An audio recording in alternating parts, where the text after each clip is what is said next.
प्रणाम दोस्तों। जब लोकतंत्र की रीढ़ माने जाने वाली संस्थाओं पर ही सवाल उठने लगे तो समझ लीजिए मामला सिर्फ विवाद का नहीं, देश के भविष्य का है। और आज यही हो रहा है। क्या एक संवैधानिक संस्था सच को छिपा रही है? चलिए आज करते हैं राष्ट्र की बात। आज का विषय सिर्फ राजनीति नहीं, ये हमारे आपके भरोसे का सवाल है। पहले एक सवाल आपसे, क्या आपने कभी सोचा है जिस संस्था पर आप देश के सबसे बड़े चुनाव का भरोसा करते हैं, उस पर चुनिंदा लीक का आरोप लग जाए तो क्या होगा? 120 मिनट की एक फुटेज का वो सच जो अगर सामने आ गया तो देश की राजनीति में भूचाल आ सकता है। अंत तक बने रहिएगा क्योंकि आखिरी 5 मिनट में हम आपको बताने वाले हैं 5 बुनियादी सवाल जिनका जवाब आयोग को देना ही चाहिए। न्यू इरा वर्ल्ड यानी कि नए युग की नई दुनिया में फिर से आपका स्वागत है। कल्पना कीजिए आप एक परीक्षा दे रहे हैं और रिजल्ट में सिर्फ वो सवाल हैं जिनके जवाब आसान थे। मुश्किल सवालों को जानबूझकर छिपा दिया जाता है। आपको लगेगा कि ये एक अन्याय है, लेकिन यही आरोप आज देश की सबसे बड़ी सबसे पवित्र संस्था पर लग रहा है, भारत का चुनाव आयोग। आरोप ये है कि विपक्ष और आयोग के बीच एक अहम बैठक हुई। आयोग ने सवालों के जवाब नहीं दिए, बल्कि अब सिर्फ उन्हीं चुनिंदा हिस्सों को मीडिया में लीक किया जा रहा है जिससे ये दिखे कि आयोग पाक साफ है। विपक्ष का सीधा दाव है कि 2 घंटे यानी पूरे 120 मिनट की बैठक हुई। इसमें गंभीर सवाल उठाए गए, लेकिन मीडिया में खबर सिर्फ इतनी आती है कि आयोग ने विपक्ष के सवालों का जवाब दिया। जब कोई संस्था बात घुमाती है तो शक और गहरा हो जाता है। विपक्ष की मांग बहुत सरल है। अगर आपके पास पारदर्शिता यानी ट्रांसपेरेंसी है तो पूरी 120 मिनट की सीसीटीवी फुटेज जारी कीजिए ना। क्या ये मांग वाजिब नहीं है? अगर बातचीत रिकॉर्डेड है तो इसे छिपाना क्यों? ये कैसा रवैया है जो लोकतंत्र में सीक्रेट पैदा करता है? दोस्तों, चुनाव आयोग सिर्फ एक दफ्तर नहीं, ये विश्वास का प्रतीक है। ये संस्था हमारे संविधान की वो मजबूत दीवार है जिस पर हर नागरिक को भरोसा होना चाहिए।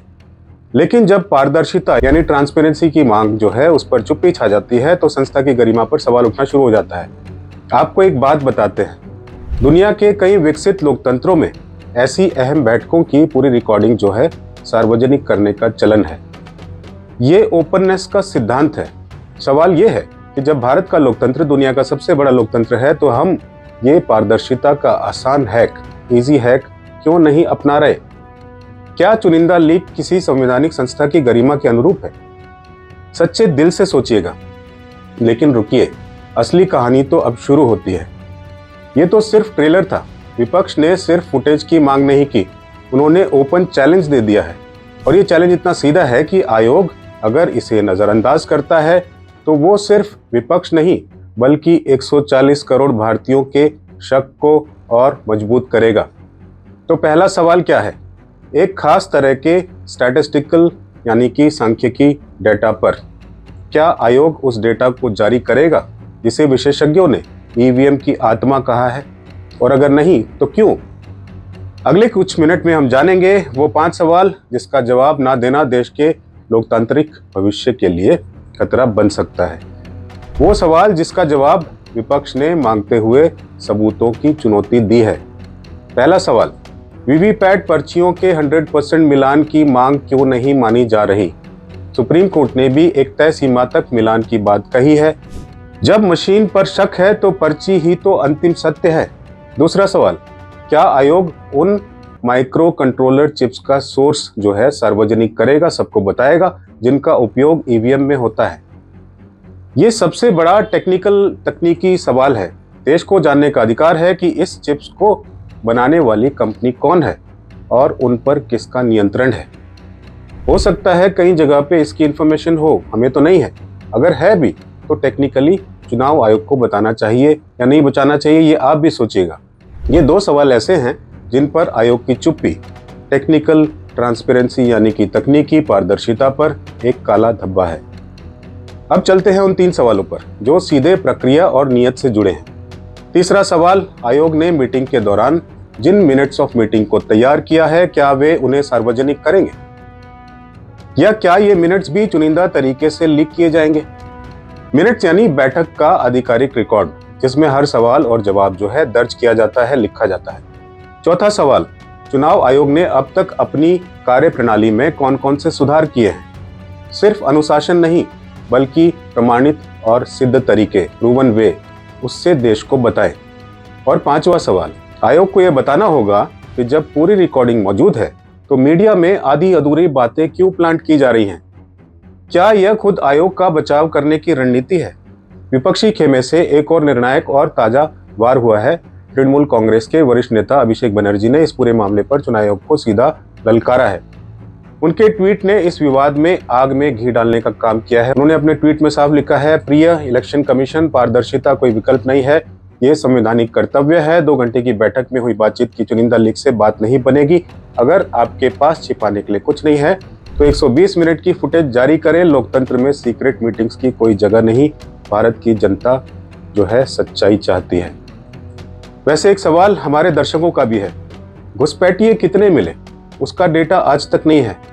SIR कराने के लिए ये एक इम्पोर्टेंट पॉइंट था कि घुसपैठियों को पकड़ा जाएगा, उनको अलग किया जाएगा, लेकिन उसका कोई डेटा आज तक नहीं मिला। तो सवाल इम्पोर्टेंट है और इसका जवाब सिर्फ एक है, पारदर्शिता, ट्रांसपेरेंसी। क्या चुनाव आयोग 120 मिनट की फुटेज जारी करेगा? क्या लोकतंत्र में पारदर्शिता की ये मांग वाजिब है? और क्या आधी अधूरी लीक किसी संवैधानिक संस्था की गरिमा के अनुरूप है? आने वाले दिन तय करेंगे कि ये मामला सिर्फ एक राजनीतिक तकरार है या फिर हमारे लोकतांत्रिक ढांचे की सबसे गंभीर परीक्षा है। इसका परिणाम पूरे देश के लिए एक नजीर बनेगा। क्या आपको लगता है कि चुनाव आयोग को पूरी 120 मिनट की फुटेज जो है जारी करनी चाहिए? हमें कमेंट सेक्शन में अपनी राय जरूर बताइएगा। अगर आपको लगता है कि ये मुद्दा महत्वपूर्ण है तो स्मैश द लाइक बटन और सब्सक्राइब करें हमारे चैनल को, ताकि ये आवाज दूर तक पहुंचे। बहुत सारी खबरें आ रही हैं, बहुत सारे BLOs की मृत्यु की, उन सबको श्रद्धांजलि देने के साथ साथ हम आपसे अपने दिल से, अपने भीतर की आवाज से बात करना चाहते हैं। हम उस हर व्यक्ति से बात करना चाहते हैं जो अभी इस वक्त उस अंधेरी सुरंग में फंसा हुआ महसूस कर रहा है, जहां उन्हें कोई रोशनी नहीं दिख रही। जब लगता है कि सारे दरवाजे बंद हो चुके हैं और इस जीवन का बोझ अब उठाया नहीं जा सकता, तब दिमाग में एक विचार आता है, आत्महत्या। लेकिन मैं आज यहाँ खड़ा होकर एक बात पूरे यकीन के साथ कहना चाहता हूँ, आत्महत्या कभी किसी बात का समाधान नहीं होती, कभी नहीं। सोचिए, समस्या कितनी भी बड़ी क्यों ना हो, हमेशा अस्थायी होती है। नौकरी चली गई, अस्थायी है। ब्रेकअप हुआ, ये भी अस्थायी है। परीक्षा में फेल हुआ, अस्थायी है। लेकिन जो कदम आप उठाने जा रहे हैं वो स्थायी है। क्या एक अस्थायी समस्या के लिए स्थायी समाधान देना सही है, और वो भी ऐसा? हमारा जीवन एक महाभारत के युद्ध जैसा है। कभी हम हारते हैं, कभी जीतते हैं। जब आप हार मानते हैं, जब आप हार जाते हैं, तो क्या आप मैदान छोड़कर भाग जाते हैं? नहीं, आप वापस आते हैं और पहले से ज्यादा ताकत के साथ लड़ते हैं। जब भी ये प्रेशर आपको जकड़ने लगे तो खुद से 2 सवाल पूछिएगा। पहला, क्या मैंने हर संभव कोशिश कर ली है? और दूसरा, क्या मैं सच में अकेला हूं? आप अकेले नहीं है। ये एक झूठ है जो आपका मन आपको मुश्किल समय में बताता है। आपका सबसे पहला हथियार है बात करना, बोलना। किसी एक भरोसेमंद व्यक्ति को कॉल कीजिए, बुलाइए, अपने दोस्त को, अपने भाई बहन को, या किसी हेल्पलाइन नंबर को। बस इतना कहिए, मैं ठीक नहीं हूँ, मुझे मदद चाहिए। ये सबसे बहादुर कदम होगा जो आप उठा सकते हैं। खुद को कमजोर समझना बंद कर दीजिए। लड़ने वाला कभी कमजोर नहीं होता। याद रखना, एक अंधेरी रात के बाद एक नई सुबह जरूर आती है। आपको बस उस सुबह तक टिके रहना है। जीवन संघर्ष का नाम है और आप एक योद्धा हैं। हार मानना आपकी किस्मत नहीं, आपकी किस्मत है जीत। अपनी जिंदगी के लिए लड़िए, कृपा करके हिम्मत मत हारिएगा। सवाल हवा में है, जवाब की गर्द उड़ रही है। ये चुप्पी हम सभी को भारी पड़ रही है। अगर ज़मीर की आवाज में दम है तो सुन लो। या तो खोल दो दरवाजे या कह दो कि अंधेरे हैं, क्योंकि पारदर्शिता ही वो कसौटी है जो लोकतंत्र की बुनियाद रही है। प्रणाम।